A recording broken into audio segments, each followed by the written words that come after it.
আমার মাইয়াটা গাছ হয়ে গেল, আমি কিছুই করতে পারলাম না। তোর মেয়েরে বাঁচাতে উড়াল পাখির ডিম লাগবে।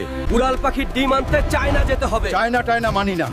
আমার মেয়ে সুস্থ করতে যেখানে যেতে হয় আমি সেখান থেকেই উড়াল পাখির ডিম আনবো। চায়না, আমি আসতাছি। উড়াল পাখির ডিম রেডি রাখ।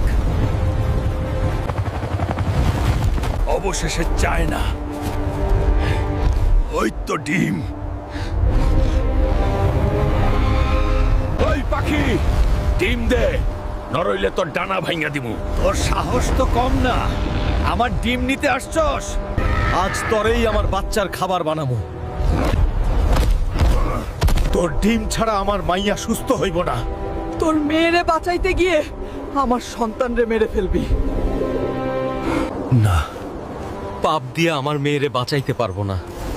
কারো সন্তানের কষ্ট বাড়ায় আমি সুখী হতে চাই না। তোর ভালোবাসা আর সৎ সাহস দেখে আমার মন বদলে গেছে। এই নে আমার সোনার পালক, এইটাই তোর মেয়েরে সুস্থ করব। ধন্যবাদ উড়াল পাখি।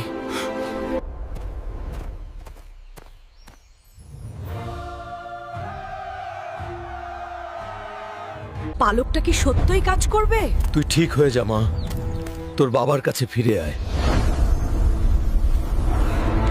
আব্বা, আমি আবার নড়তে পারতাছি। দেখলি কবিরাজ, ডিম লাগে নাই, মন লাগছে। ভালো কাজ করলে ফল পাওয়া যাইবই। এখন লাইক আর সাবস্ক্রাইব করুন।